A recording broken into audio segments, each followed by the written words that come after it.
चलिए last class में कहाँ तक हो गया था बेटा? सर दो क्वेश्चंस दिए थे होमवर्क के लिए। 2 क्वेश्चंस दिए थे, हो गया? क्वेश्चन दिए थे सर। सर एक हुआ है, फर्स्ट वाला, सेकंड वाला नहीं हुआ। एक हो गया सर, फर्स्ट हो गया, सेकंड वाला नहीं हुआ क्योंकि बेटा तुम लोग 9th क्लास में ढंग से पढ़े नहीं।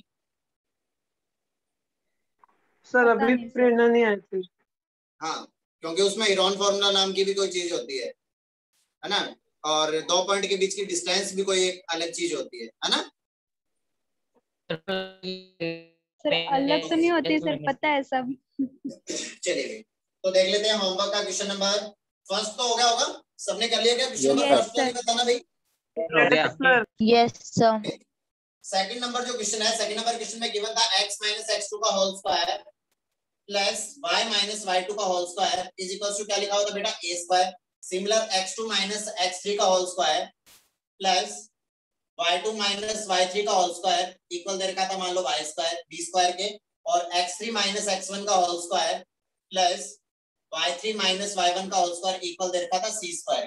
तो इसको, इन सब चीजों को, ये वाला जो भी डेटा है इसको ऑब्जर्व करके अपन ने क्या बोला कि ये देखिए भाई साहब ये ऐसा कुछ बन रहा है, ये x1, y1 हो रहा होगा, ये वाला x2, y2 हो रहा होगा, और ये वाला x3, y3 हो रहा होगा। क्लियर है वाली बात बेटा जी? Okay sir. तो यहाँ से ये वाला वर्टेक्स ए हो गया, ये बी हो गया और ये सी हो गया। इन दोनों पॉइंट के बीच की जो डिस्टेंस है वो क्या है? सी है। इन दोनों के बीच की जो डिस्टेंस है वो बी है, और इन दोनों के बीच की डिस्टेंस है वो ए है। ये देख लीजिए डिस्टेंस फॉर्मूला ही लिखा हुआ है। क्लियर है वाली बात बेटा जी? ओके इस ट्राइंगल के एरिया की अगर मैं बात करूं तो इस ट्राइंगल का एरिया जो है वो क्या हो जाएगा? The area of the triangle ABC is equals to क्या हो जाएगा भाई? इस ट्राइंगल का एरिया क्या हो जाएगा? जल्दी से बता दो, जो भी अपन ने डिटरमिनेंट से पढ़ा है, half of the modulus of determinant of x1 y1 1, x2 y2 1 and x3 y3 1। Is that clear? Yes sir. Okay चलिए भाई, और एक अपन ने हेरोन फॉर्मूला पढ़ा था, हेरोन फॉर्मूला से एरिया क्या हो जाएगा इसका?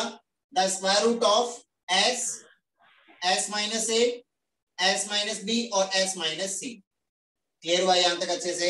Yes sir.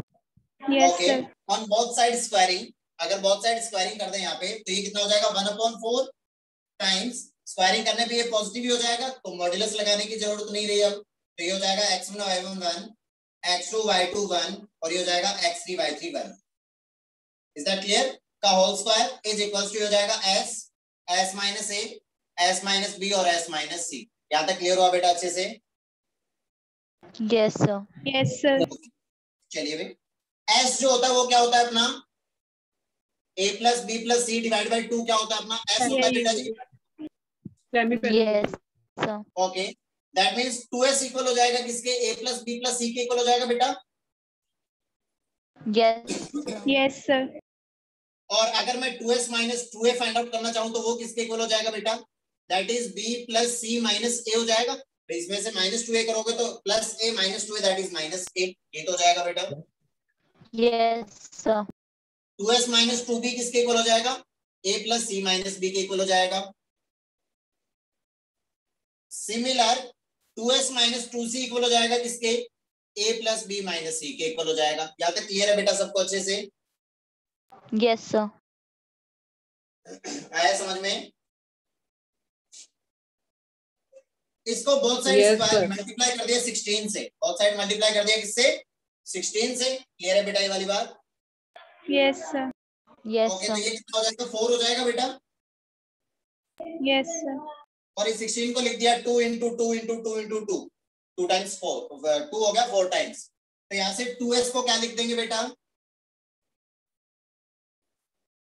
a plus b plus c लिख देंगे बेटा,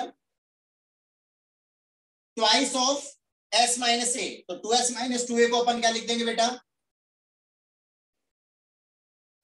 सिमिलर 2s माइनस 2b को क्या लिख देंगे भाई? और सिमिलर यहां से 2 टाइम्स s माइनस 2c करोगे तो वो कितना हो जाएगा बेटा? ये तो प्रूव करना था।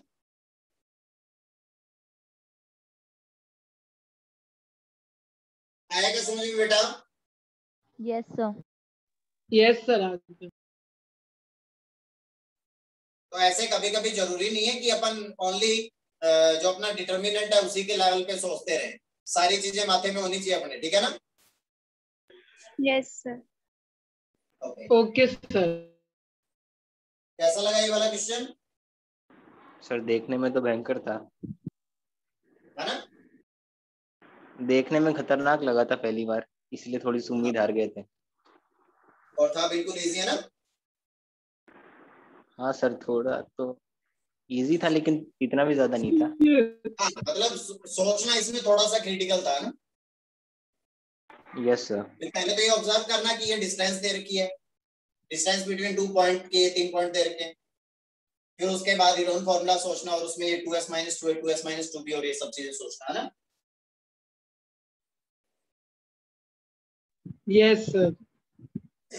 ओके, हटा दे भाई, वेट नो सर। सर। जल्दी से नोट डाउन करो।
चलिए, हो गया नोट डाउन?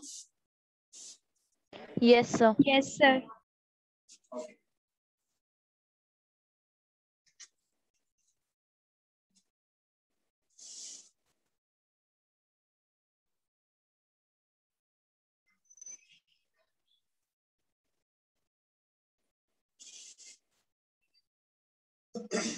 उसके बाद हेडिंग डालो, transpose of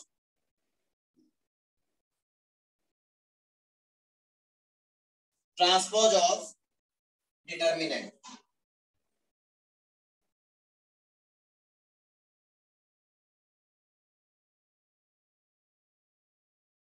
transpose of determinant, तो इसमें लिखिए a determinant which is obtained by a determinant which is obtained by interchanging which is obtained by interchanging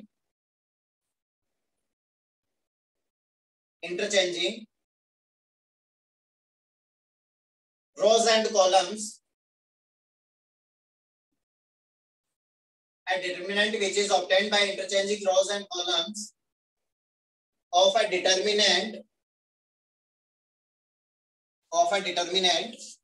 is known as transpose of determinant. Is known as transpose of determinant and is denoted by delta t or delta dash, है ना? इन दोनों को अपन क्या बोलेंगे? The transpose of determinant delta. Okay.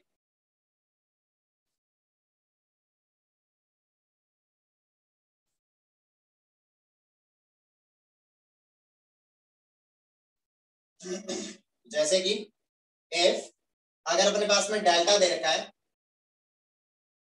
a1 b1 c1 a2 b2 c2 a3 b3 c3.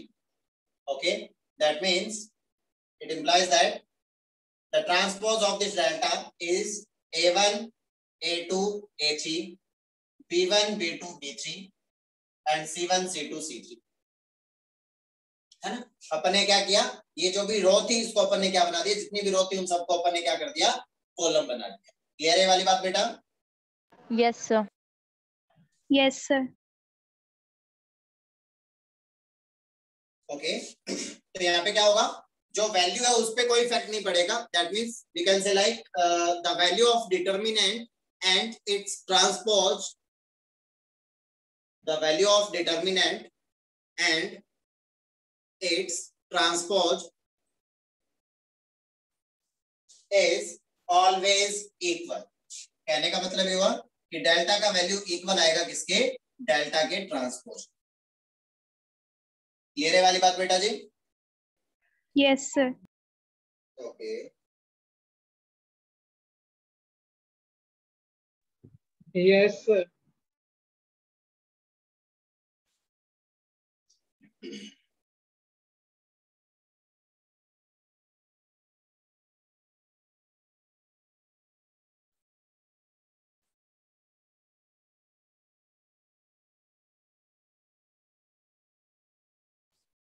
Done, sir.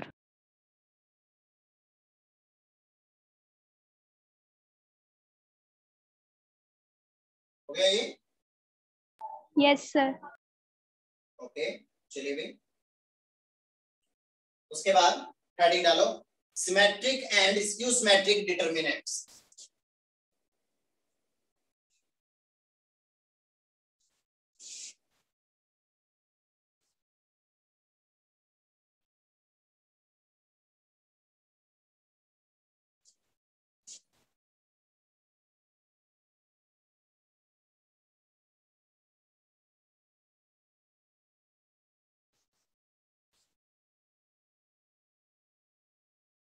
Symmetric and skew symmetric determinants.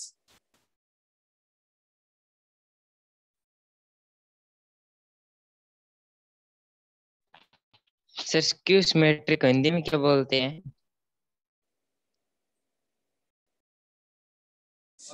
ये शायद होता है सम्मित एंड विषम सम्मित सारणिक।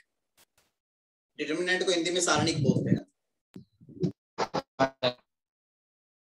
सम्मित और विषम सम्मित ही होता है यार।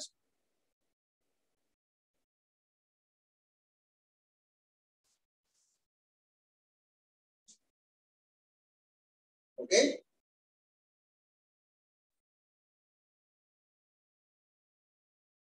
चलिए भी तो लिखिए इसमें, a determinant will be known as symmetric determinant. A determinant will be known as symmetric determinant if aij is equals to aji। मतलब ith रो और jth कॉलम का जो एलिमेंट है वो इक्वल हो जाना चाहिए jth रो और ith कॉलम के element for all I and J। Clear है वाली बात बेटा जी? Yes sir. Yes, sir. And ये तो हो जाएगा सिमेट्रिक के लिए, and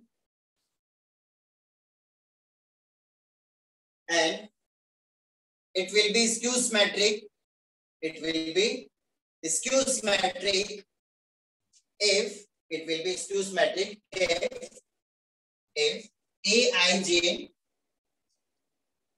aij is equals to minus of aji for all I and J।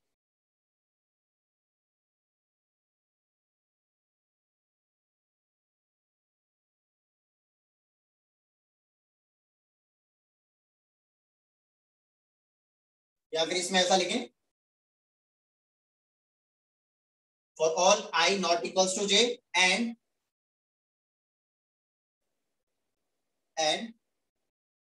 0 for I equals to J, है ना? जब I और J अगर इक्वल हो गए तो उस केस में क्या हो जाना चाहिए, एलिमेंट जो हो क्या हो जाना चाहिए, 0 हो जाना चाहिए। क्लियर है वाली बात बेटा जी? Yes, sir.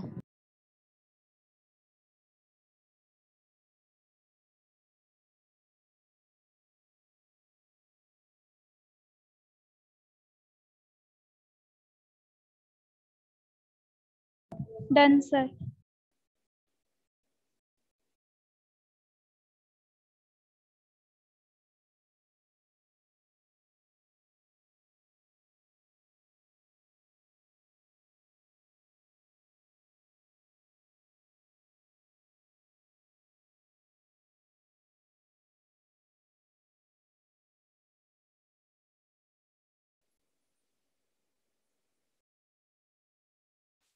ऐसा बोल सकते हैं अपन, यहाँ इस वाली सिचुएशन से अपन क्या बोल सकते हैं, for delta the transpose of delta is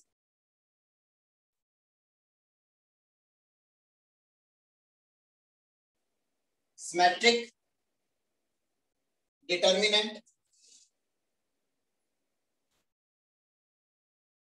आ रही बात समझ में? क्योंकि इसमें देखिए जरा, A1 B1 C1, A2 B2 C2 और ये हो गया A3 B3 C3। क्लियर है वाली बात बेटा जी? Yes, sir. Yes, इसका sir. अगर अपन क्या करते हैं, ट्रांसपोज अगर लेते हैं, इसका अगर अपन क्या करते हैं, ट्रांसपोज अगर लेते हैं, तो ये दोनों क्या हो जाएंगे, इक्वल हो जाएंगे बेटा जी। Yes, sir. Yes, sir. ऐसे नहीं, इस बात को इजीली समझने के लिए ऐसा लिखो जरा, तो ज्यादा अच्छे से समझ में आएगा। कि पहले अपन ये लिख करके देखते हैं कि ऐसा कौन से डिटर्मिनेंट में पॉसिबल होगा। तो जैसा कि अपन ने लिखा था एक डिटर्मिनेंट जो कि अपन पहले से देख चुके हैं, ABC F G H, H G और F।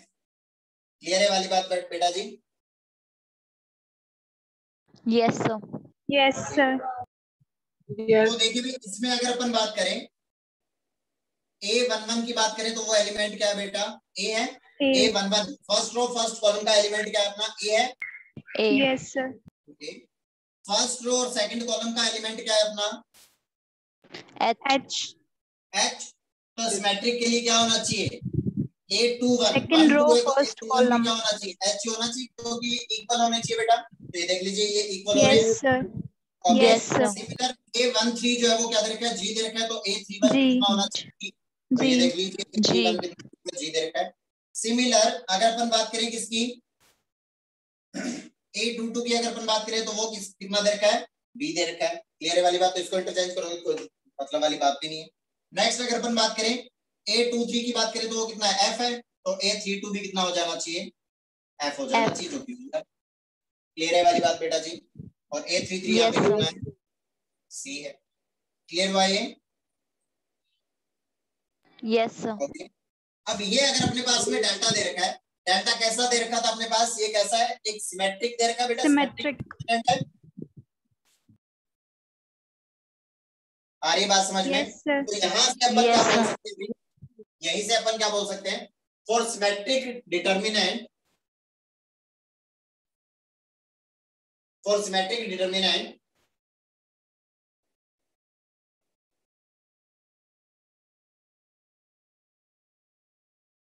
for symmetric determinant, the transpose of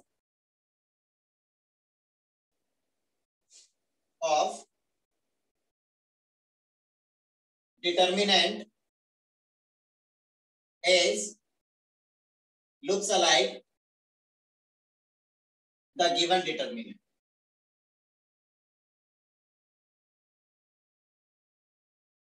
ठीक है ना, जैसे ये वाला डिटर्मिनेंट है AHG HBF GFC। हमारी बात समझ में, ये अपना डेल्टा है, तो यहाँ पे अगर डेल्टा का ट्रांसपोज लोगे तो वो भी क्या बन जाएगा, इसको अगर कॉलम को अगर रो में चेंज करोगे तो भी ये सेम ही बनेगा, HBF और ये क्या हो जाएगा GFC। तो ये देख लीजिए ये दोनों क्या आ रहे हैं, बिल्कुल सेम दिख रहे हैं बेटा। क्लियर है वाली बात बेटा? Yes, sir. Okay,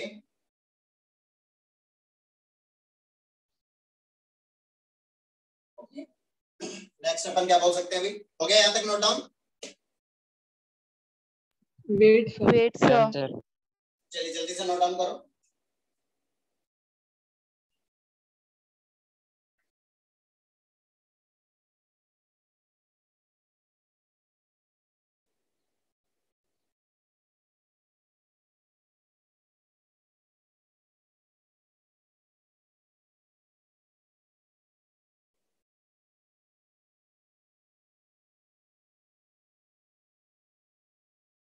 Done, sir.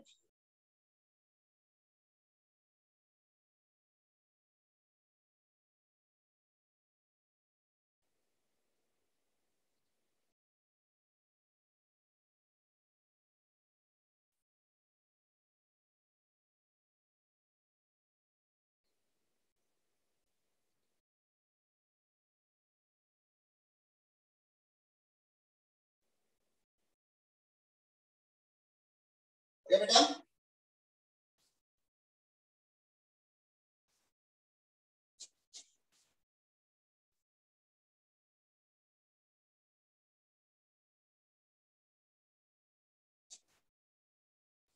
तो नेक्स्ट अपन बात करेंगे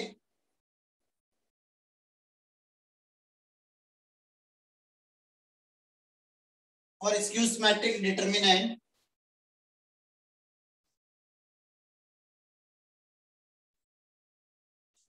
the transpose of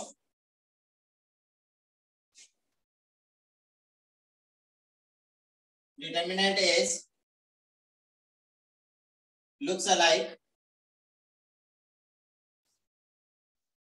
the negative of given determinant.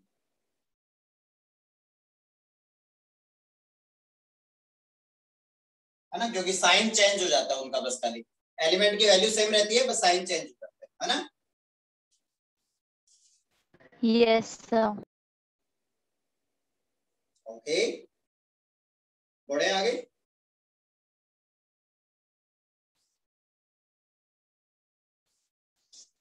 चलिए इसमें दो छोटी छोटी बातें लिख लेते हैं भाई साहब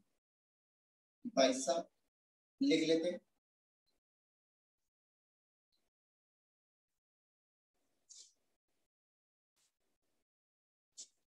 आपकी मर्जी,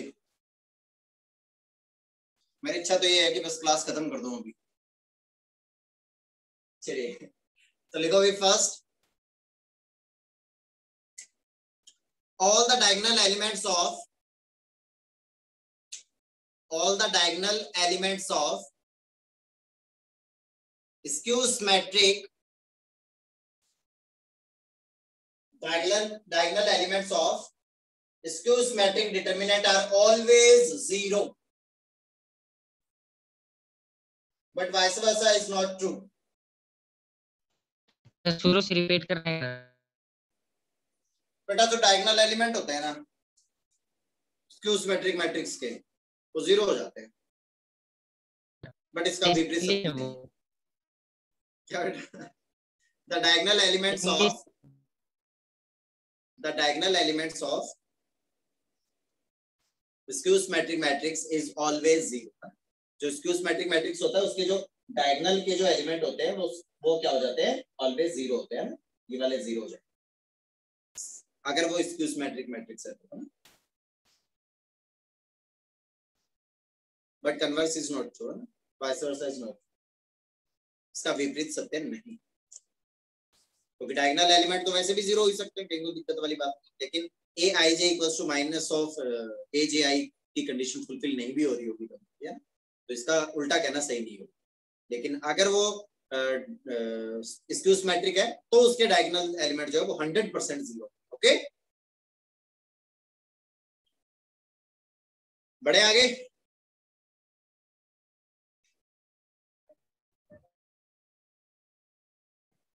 ओके, नेक्स्ट लिखे भी सेकंड नंबर,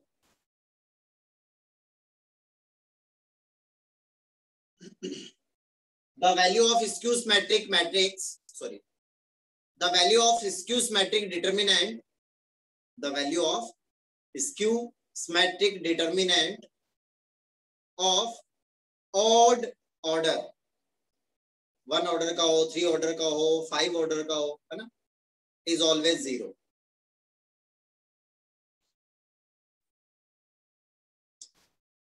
क्लियर है वाली बात बेटा जी? यस। ऑड ऑर्डर का अगर अपने को डिटर्मिनेंट दे रखा है कैसा? स्क्यू सिमेट्रिक, तो उस डिटर्मिनेंट का वैल्यू क्या हो जाएगा? जीरो हो जाएगा। क्लियर है ये वाली बात? Yes sir sir. इवन वाले पे कोई डिपेंडेंसी नहीं है क्या? क्या बेटा? इवन ऑर्डर बेटा इवन ऑर्डर का स्क्यू सिमेट्रिक मैट्रिक्स होना चाहिए ना।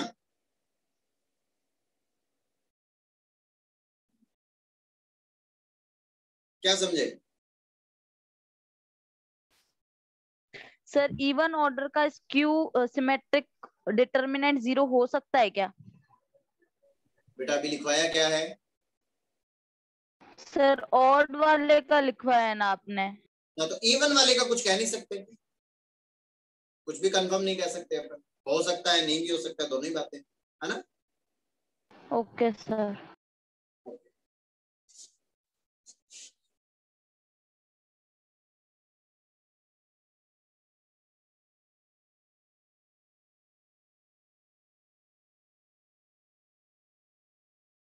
बढ़े आगे बेटा। Yes sir. ओके, उसके बाद हेडिंग डालो,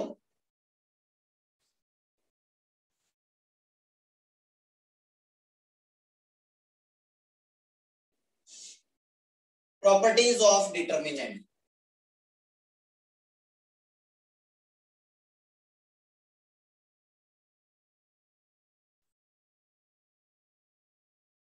properties of determinant.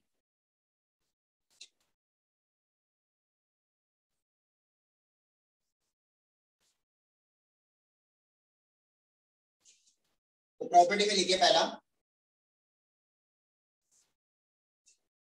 if all the elements of any row or column, all the elements of any row, oblique में लिख लेना column, any row or column are zero, then the value of this determinant is zero. Clear है वाली बात बेटा जी? Yes sir. क्योंकि उस रो या उस कॉलम के अलोंग उसको क्या कर देंगे, एक्सपेंड कर देंगे, तो एक्सपेंड करेंगे तो उसके हर एक यस सर। जो भी एलिमेंट के मल्टीप्लाई में क्या आएगा, जीरो आएगा, तो उसका वैल्यू ऑब्वियसली क्या हो जाएगा, जीरो हो जाएगा। क्लियर है वाली बात बेटा जी? Yes sir. Okay, yes sir. कहने का मतलब ये कि जैसे इधर का 0 0 0 1 2 3 3 4 5, तो इसका वैल्यू क्या हो जाएगा, जीरो हो जाएगा। क्लियर है वाली बात? Yes sir. Yes sir. Okay, second property लिखो भाई। Second,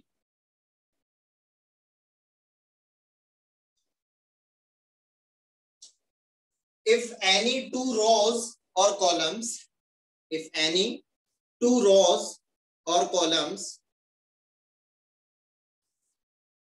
of any determinant are identical, अगर दो रो या दो कॉलम क्या हो रहे हैं, अगर सेम हो रहे हैं किसी भी डिटर्मिनेंट के, are identical, then the value of this determinant is zero. Clear है वाली बात बेटा जी? सर ये लाइन रिपीट।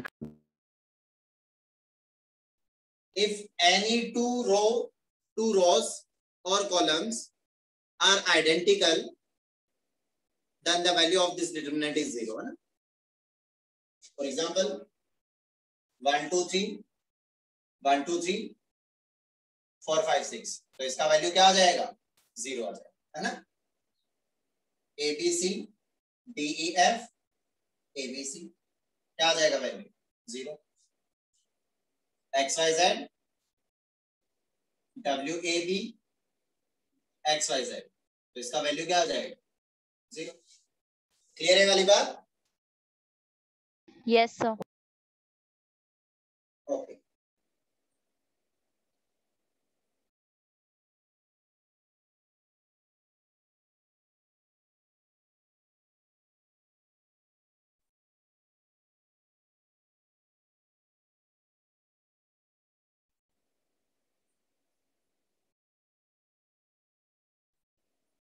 क्या ये, क्योंकि इसमें क्या हो रही है, ये वाली रो और ये वाली रो सेम हो रही है, इसमें ये वाली रो और ये वाली रो सेम हो रही है, आइडेंटिकल हो रही है, इसमें ये वाला कॉलम और ये वाला कॉलम आइडेंटिकल हो रहा है, तो इसका मतलब क्या हो जाएगा, सर दो रो या फिर दो कॉलम आइडेंटिकल होने चाहिए क्या? ऐसा नहीं हो सकता एक रो और एक एक रो और एक कॉलम कॉलम, दोनों नहीं नहीं आइडेंटिकल? नहीं, नहीं। Okay sir.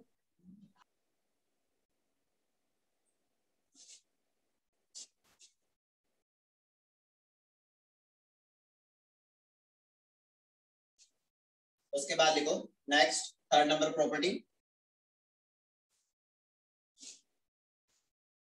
if we interchange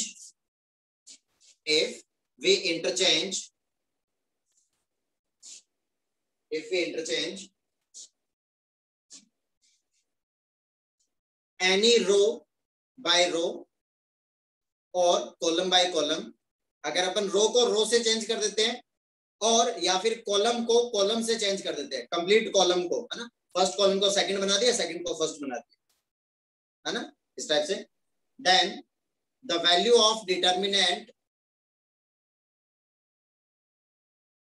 then the value of this determinant only changed by its sign, है ना, वैल्यू का साइन चेंज हो जाएगा। पहले अगर -2 आ रहा था तो अब उस डिटर्मिनेंट का वैल्यू क्या आएगा, 2 आएगा, अगर अपन ने रो को रो से या फिर कॉलम को कॉलम से चेंज कर दिया वन टाइम, है ना।